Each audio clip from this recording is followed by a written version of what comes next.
Edward de Bono memberikan beberapa nasihat bagaimana menghasilkan ide-ide kreatif. Pertama, dengan mengubah susunan daripada informasi, itu bisa menjadi alternatif solusi terhadap masalah-masalah yang dihadapi. Untuk keluar dari pola yang telah terbangun di dalam pikiran, kita perlu keluar dari rutinitas kita setiap hari.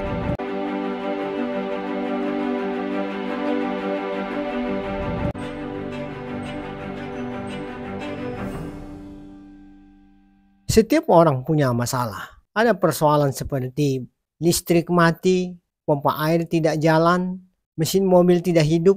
Itu masalah-masalah yang bersifat mekanis. Itu bisa dipecahkan dengan metode Dale Carnegie. Cukup mengetahui apa masalahnya. Kemudian ditanya apa kemungkinan penyebabnya, apa kemungkinan solusinya, apa solusi terbaik. Tetapi ada juga masalah-masalah yang menyangkut diri, tentang kebahagiaan, tentang ketidakpuasan, stres, relasi dengan orang lain, termasuk relasi dengan Tuhan. Nah, masalah-masalah seperti ini tidak bisa dipecahkan oleh metode Dale Carnegie. Dibutuhkan metode lain sebagai tambahan terhadap metode Dale Carnegie. Plato sudah menemukan bahwa di dalam diri manusia ada kejahatan, ada problem of evil.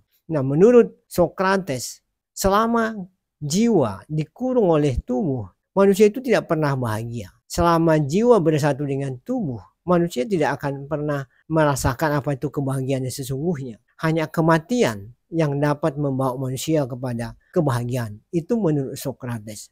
Pemikiran Socrates ini memang perlu dievaluasi, perlu dikritisi. Tetapi apa yang disebutkan oleh Plato bahwa di dalam diri manusia itu ada kejahatan, ini memang bisa diterima.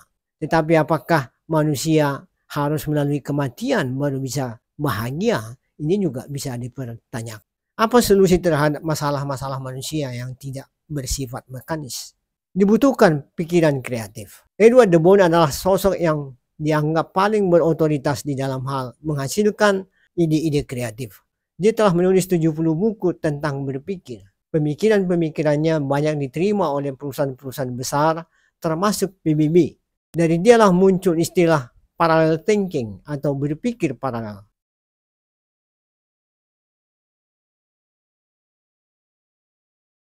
Edward de Bono memberikan beberapa nasihat bagaimana menghasilkan ide-ide kreatif. Pertama, dengan mengubah susunan daripada informasi, itu bisa menjadi alternatif solusi terhadap masalah-masalah yang dihadapi. Misalnya, perabot di rumah dirubah letaknya, prosedur di perusahaan diperbaiki, kebijakan perusahaan diperbaiki, dan banyak masalah-masalah lain hanya dengan mengubah susunan daripada informasi atau mengubah struktur daripada informasi, itu sudah bisa menjadi alternatif solusi terhadap permasalahan.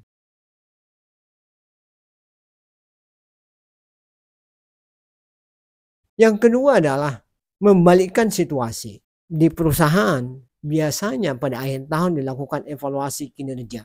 Yang mengevaluasi adalah atasan dan yang dievaluasi adalah anak buah. Dengan membalikkan situasi, nanti yang mengevaluasi bukan atasan tetapi anak buah mengevaluasi atasan. Bonus biasanya diberikan pada akhir tahun. Dengan membalikkan situasi, bonus diberikan di awal tahun. Waktu saya bekerja di perusahaan saya terakhir, bonus diberikan setiap 3 bulan. Jadi bukan pada akhir tahun.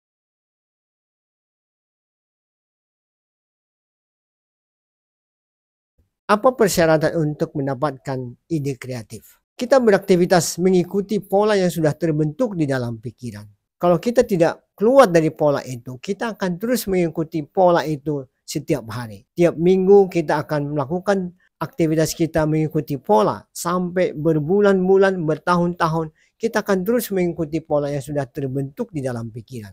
Untuk keluar dari pola yang telah terbangun di dalam pikiran, kita perlu keluar dari rutinitas kita setiap hari.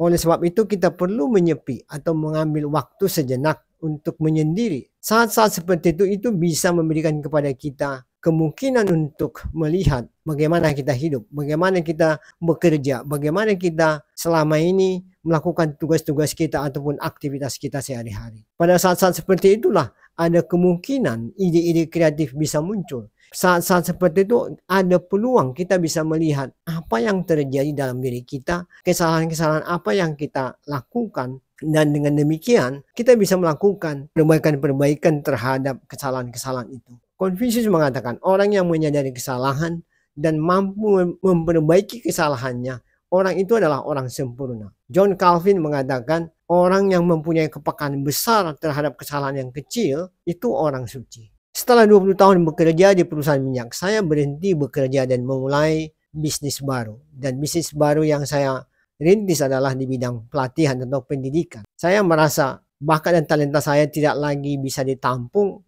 di perusahaan yang lama karena perusahaan itu fokus pada memproduksi minyak, sedangkan passion saya adalah di bidang pendidikan. Akhirnya saya memutuskan untuk keluar dari perusahaan, berhenti bekerja di perusahaan itu dan memulai usaha yang baru. Sayangnya waktu saya membuat keputusan itu, saya tidak membuat evaluasi yang cukup komprehensif terhadap keputusan itu. Pertimbangannya kurang matang. Nah, bagi Anda yang memikirkan mau berhenti bekerja oleh karena sudah bosan ataupun tidak ada lagi peluang untuk naik karir, silahkan membuat pertimbangan-pertimbangan yang lebih matang sebelum Anda membuat keputusan final untuk berhenti bekerja dari perusahaan Anda.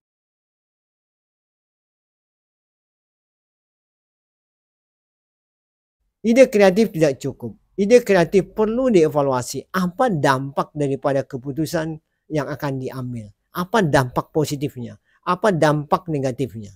Bagaimana mengevaluasi ide kreatif? Nah, ini akan kita bahas pada video selanjutnya.